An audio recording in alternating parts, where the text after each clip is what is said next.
नमस्कार, आभार। मैं पंडित नितिन शास्त्री।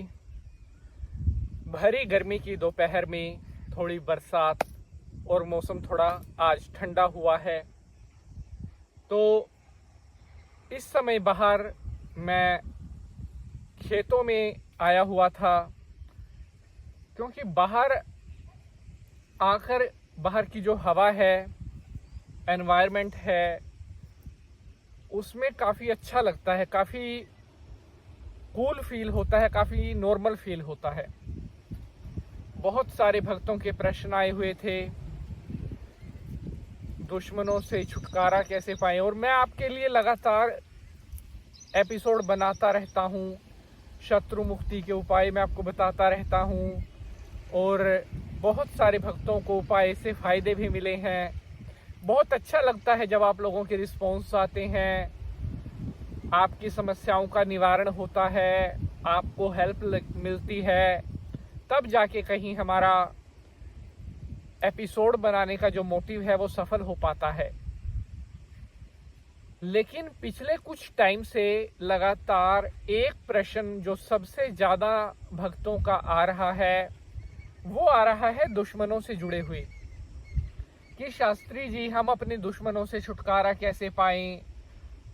हमारे शत्रु बहुत ज़्यादा हो गए हैं, शत्रुओं ने हमारा जीना मुश्किल कर रखा है। इस तरह के बहुत सारे प्रश्न आते हैं। सबसे पहले तो मैं आपको एक चीज़ शेयर करना चाहता हूं कि आप अपना कर्म हमेशा अच्छा रखिए। दूसरा क्या कर रहा है, वो बुरा कर रहा है या किसी को हानि पहुंचा रहा है, उसको उसके कर्म पर छोड़ दीजिए। आपका कर्म गलत नहीं होना चाहिए। वो अगर गलत कर रहा है तो एक ना एक दिन वो उसके सामने आएगा ही आएगा, क्योंकि ये प्रकृति का नियम है। आज जो हम बो रहे हैं, कल को हम वो काटना हमें जरूर पड़ेगा। अब ये खेत आप देख रहे हैं मेरे पीछे यहाँ पर, इन खेतों में अब धान बोया जाएगा, यानी कि चावल। अभी बीज बोया जाएगा, 6 महीने के बाद चावल की फसल काटी जाएगी। जब हमने चावल का बीज बोया है तभी तो यहां से चावल काटेंगे। अगर यहां पर हमने घास बोया होता तब क्या हम यहां से चावल काट सकते थे? नहीं। तो जैसा कोई करेगा वैसा एक ना एक दिन भरेगा।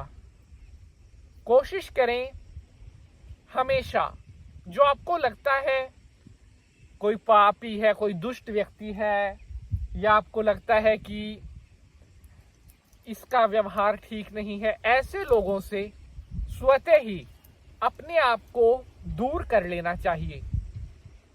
कोशिश करें अपने काम तक खुद को सीमित रखें, ना किसी के बारे में बुरा बोलें, ना किसी के बारे में बुरा सोचें। लेकिन फिर भी कुछ दुष्ट लोग ऐसे होते हैं जिनके मन में हर समय ये रहता है कि हम दूसरे का काम कैसे बिगाड़ें, दूसरे को हानि कैसे पहुंचाएं, दूसरे की सफलता पर ब्रेक कैसे लगाएं, दूसरे को दुख पीड़ा कैसे दें। हर समय ये दुष्ट लोग जिनके मन में ऐसे विचार चलते हैं, इन्हें हम दुश्मन का नाम दे सकते हैं, यानी कि इन्हें हम कह सकते हैं शत्रु। जब मनुष्य के शत्रु होने लगते हैं या शत्रु एक से ज्यादा हो जाएं, तब व्यक्ति के जीवन में कहीं ना कहीं परेशानियां भी बढ़ने लगती है। मनुष्य अपनी लाइफ में जिस रफ्तार से चल रहा होता है, दुश्मनों के आने के बाद कहीं ना कहीं हमारी रफ्तार पर ब्रेक लग जाती है, या हमारी जो सफलताएं हैं उन पर भी कहीं ना कहीं अंकुश लगना स्टार्ट हो जाता है। क्योंकि हमें नहीं पता कि हमसे जलने वाला जो हमारा दुष्ट शत्रु है वो हमारे काम को बिगाड़ने के लिए किस हद तक गिर सकता है। वो कोई तंत्र भी कर सकता है, वो मंत्र के द्वारा भी कोई कार्य कर सकता है, वो कोई किसी गलत क्रिया का सहारा भी ले सकता है, वो किसी टोना टोटका का भी सहारा ले सकता है। कई बार तो हमें यही नहीं पता होता कि वो कितना अपने लेवल को गिरा सकता है। तो जब इंसान के ऊपर शत्रु का पहरा हो जाता है, शत्रु की बुरी नीयत हो जाती है, नजर बुरी पड़ जाती है, तब मनुष्य का जीवन बद से बदतर होने लगता है। बनते हुए काम बिगड़ने लगेंगे, हर काम में नुकसान होने लगेगा, पैसा आने से पहले जाना स्टार्ट हो जाता है।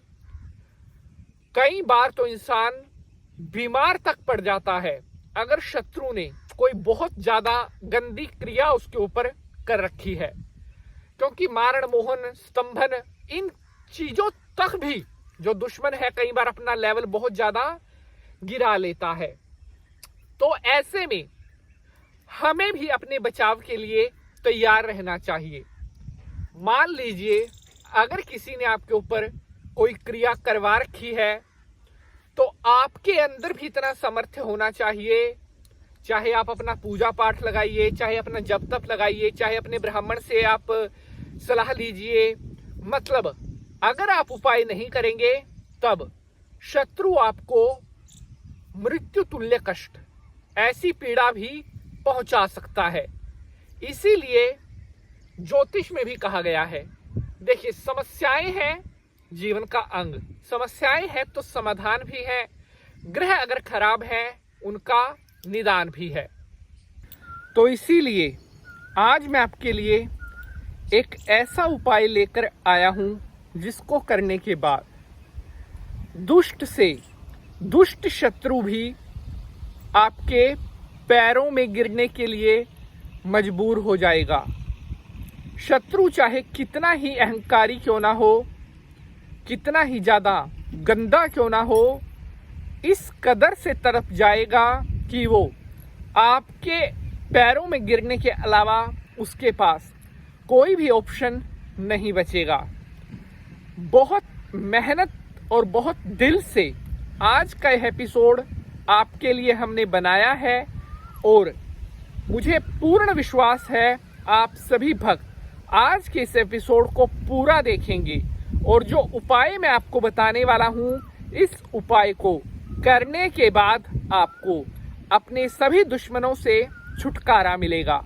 तो चलिए शंकर भगवान को प्रणाम करते हुए आज के एपिसोड को स्टार्ट करते हैं। ओम त्र्यंबकम यजामहे सुगंधिम पुष्टिवर्धनम उर्वारुकमिव बंधनान् मृत्युर्मोक्षीयमामृतात्। बोलिए शंकर भगवान की जय। तो नमस्कार, सुस्वागतम, आभार। मैं पंडित नितिन शास्त्री आप सभी भक्तों का आज के एपिसोड पर हार्दिक स्वागत करता हूं। आशा करते हैं आप सभी स्वस्थ होंगे, मस्त होंगे और भगवान भोलेनाथ की कृपा आप सभी के ऊपर बनी रहे। जैसा कि आपने एपिसोड के टीजर में देखा है, दुश्मन पैरों में गिरेगा। जी हाँ, आपका शत्रु आपके पैरों में गिरने के लिए मजबूर हो जाएगा, रिंगड़ जाएगा, आपको बुरी नजर से कभी दोबारा जीवन में आपकी तरफ देखने की हिम्मत भी नहीं करेगा। अब मैं आपको बताने जा रहा हूं शत्रु मुक्ति का वह महाबलशाली उपाय, जिसको करने के बाद आप अपने एक दो नहीं, जितने भी आपके शत्रु हैं सभी से छुटकारा पालोगे। तो उपाय को शुरू करते हैं। ध्यान से उपाय को सुनना है। इस उपाय को शनिवार के दिन आपने करना है। शनिवार की रात को जो काली मिर्च होते हैं, बीज दाने वाली काली मिर्च होती है, वो आपने लेकर आनी है। किसी भी किराने वाले की दुकान पर आप जाएंगे तो उसको बोलना 10 रुपए की काली मिर्च के दाने दे दो। वो दाने आपने लेकर आने हैं अपने घर पर।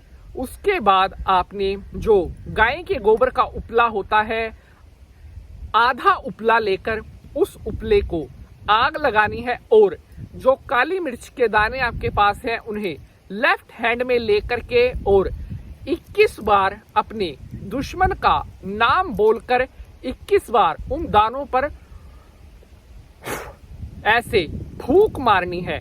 21 बार फूंक मारने के बाद वो काली मिर्च के जो दाने हैं उन्हें गोबर के उपले पर, जो जलता हुआ उपला है उस पर डाल देना है, जिससे वो काली मिर्च के दाने जल करके भस्म हो जाए। 3 शनिवार यह प्रयोग आपको करना होगा। चौथा शनिवार आने से पहले पहले आपके शत्रु की शक्ति, उसका अभिमान, उसका घमंड मिट्टी में मिलना स्टार्ट हो जाएगा और जीवन में दोबारा कभी आपको शत्रुओं से जुड़ी हुई पीड़ा नहीं होगी।